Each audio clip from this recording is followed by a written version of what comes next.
Leaving an abusive relationship. No one should feel unsafe.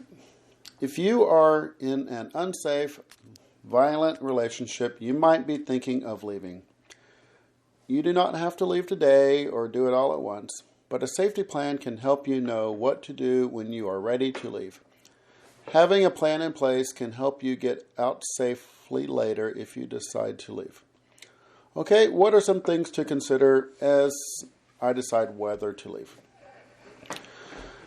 Leaving an abusive relationship can seem overwhelming.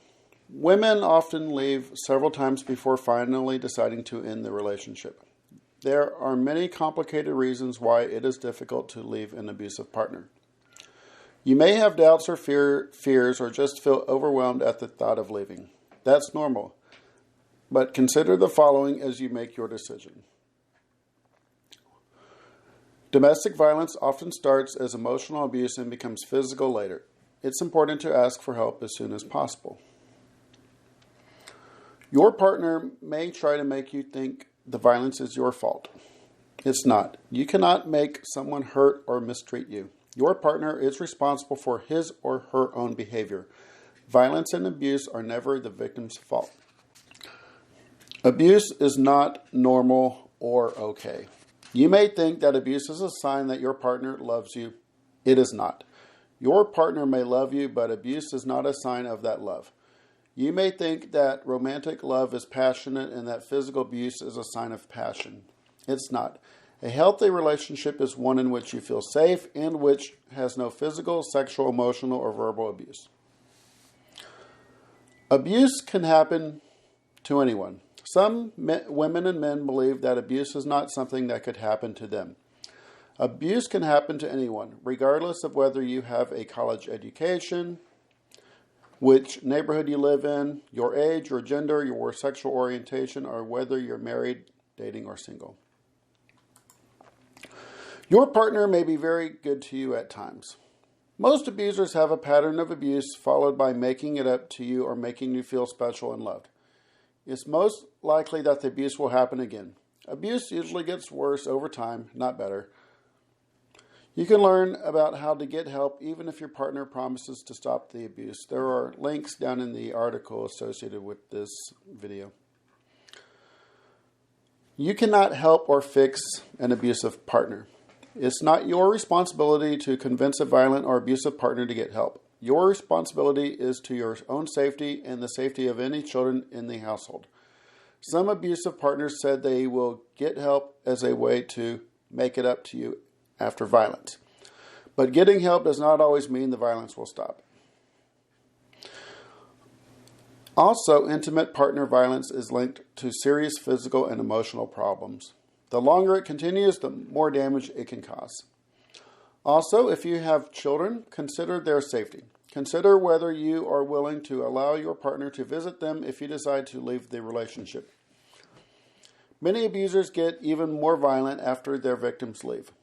That's why a safety plan agreed on with others in your life can help keep you safe after you leave. Okay? Who can I talk to about leaving an abusive relationship? Many people can help you think about your options to leave an abusive relationship safely. It might be unsafe if an abusive partner finds out you're thinking about leaving. Try to talk only to people you will not tell the abuser about your plans. Or again, try to talk only to people who will not tell the abuser about your plans. For example, your doctor or nurse. Most people visit the doctor at least once a year for a checkup, so try to visit the doctor or nurse without your partner. If your partner insists on going with you, try to write a note to the office staff saying that you want to see the doctor or nurse alone. Or tell your partner that you need privacy to speak about a woman's health issue that you're too embarrassed to talk about. Or tell your partner where others can hear you that the doctor's policy is patients only in the exam room. Another person who can help you think about your options to leave an abusive relationship would be a teacher, counselor, or principal at your child's school. An adult at your child's school can help connect you to shelters and other safe places in your community. Teachers and others at your child's school want to help the families of the children they teach. Other people who can help you think about your options to leave an abusive relationship would be human resources. If you work outside the home, the human resources, or parentheses, HR department at your workplace may be able to connect you to an employee assistance program or other resources in your community. Other options are family or friends. Family or friends who knew you before you met an abusive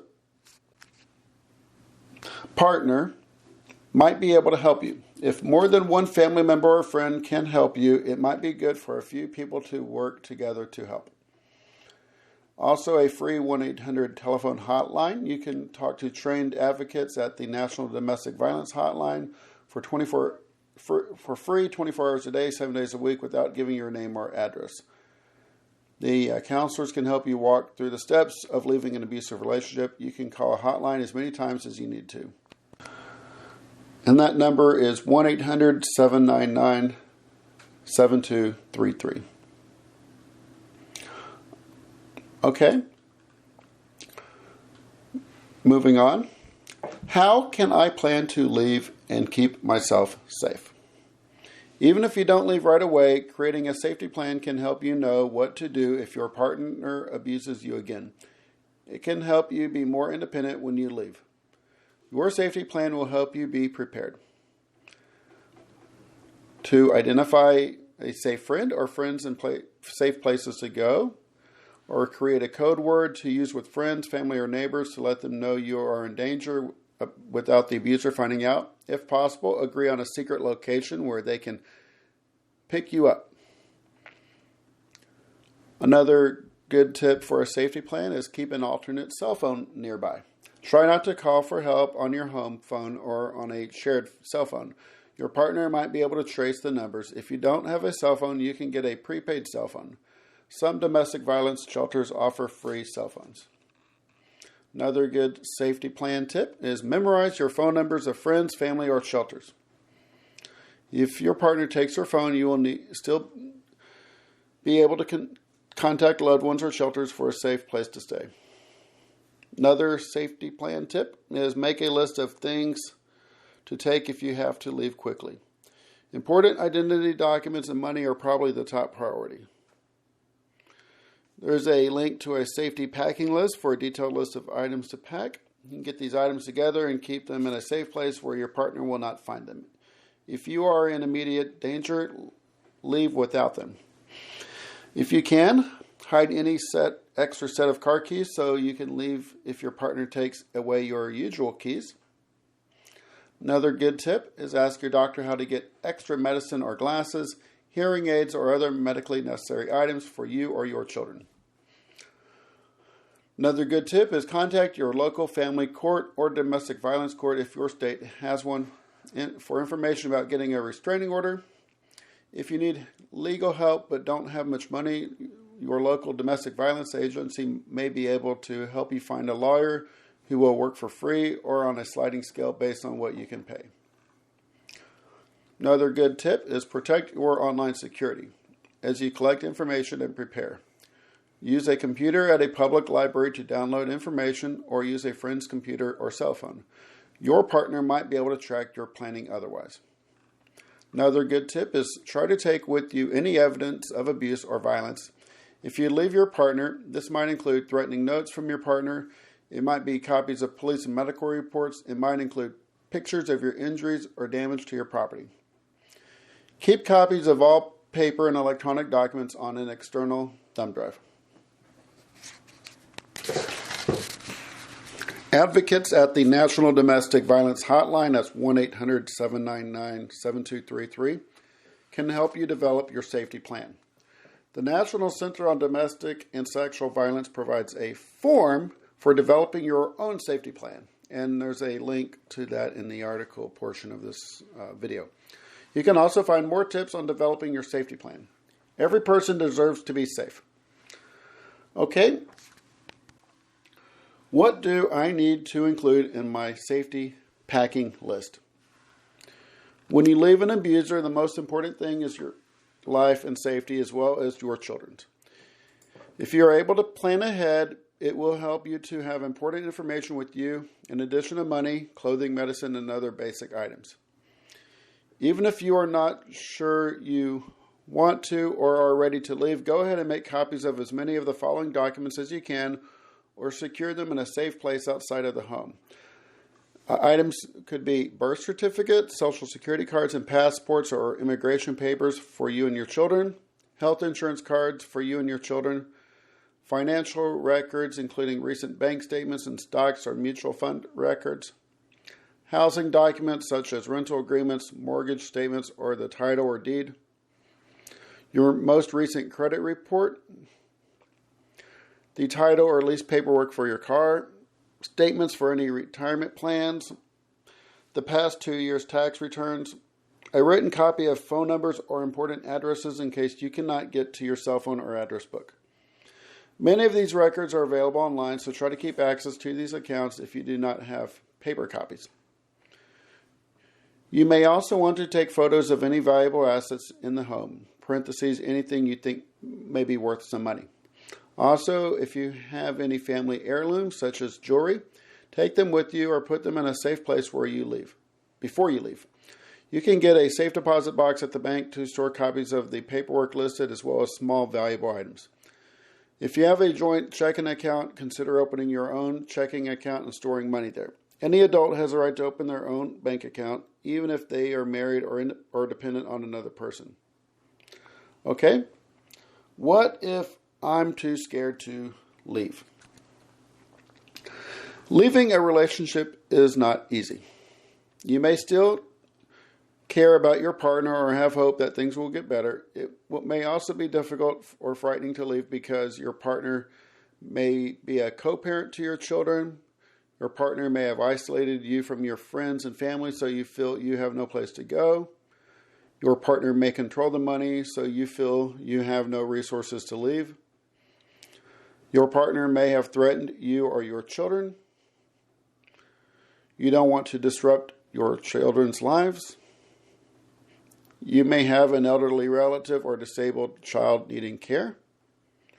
Your health may be poor because you were injured in the domestic violence or because of illness. You may still have feelings for your partner or worried that you'll be alone for the rest of your life. You can get help dealing with all of these issues. Talk to a friend, a loved one, or a counselor at the National Domestic Violence Hotline, 1-800-799-7233. People want to help you. Even if it seems like the only way you can be safe is to leave, you may still be feeling confused and frightened about leaving. That is normal. You don't have to decide to leave today, but if you are in an abusive relationship, you need to get help. Okay? How can I leave if I don't have any money? In abusive or controlling relationships, it is common for the abusive partner to get control of all of the money. Often, an abusive partner will not allow a woman to work outside of the home or talk to friends and family. Even if you do not have any money, you can find the closest women's shelter by calling the National Domestic Violence Hotline. You do not have to pay money to stay at a domestic violence shelter.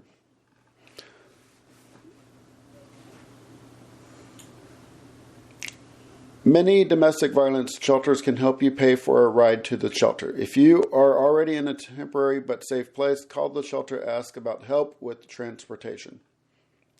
Okay? Where can I go if I decide to leave? Even if you don't have a friend or family member to go to, you still have a safe option. A domestic violence shelter, also sometimes called a women's shelter, is a safe place for a woman who has a violent partner. Its location is usually not public, making it harder for an abusive partner to find. These shelters have rooms for women and children. Okay, what happens after I arrive at a domestic violence or women's shelter? Domestic violence shelters provide basic items for women who have to leave in a hurry and arrive with nothing. They may also provide food and child care. These services are usually free. Domestic violence shelters often provide individual and family counseling and support groups, help enrolling children in school, job training and help finding work, legal help, help getting financial aid, and help finding permanent housing. Housing in a domestic violence shelter is usually short-term and limited. The shelter can help you with the next step in housing. Okay? What happens after my time in the shelter is up? The next step can be transitional housing. This type of housing is usually independent, separate apartments for each family. It allows the family to find safety and time to recover from domestic violence. The shelter can help you find transitional housing. Services offered by these facilities may include counseling, support groups, job training, legal help, child care, and help finding permanent and affordable housing. Okay, did we answer your questions about domestic or intimate partner violence? For more information about domestic or intimate partner violence, call the OWH helpline at 1-800-994-9662 or check out the following resources from other organizations. Please see the web article associated with this video for links to these organizations. The Office on Women's Health is grateful for this medical review by several individuals. Okay, all material contained on these pages are free of copyright restrictions and may be copied, reproduced, or duplicated without permission of the Office on Women's Health and the U.S. Department of Health and Human Services.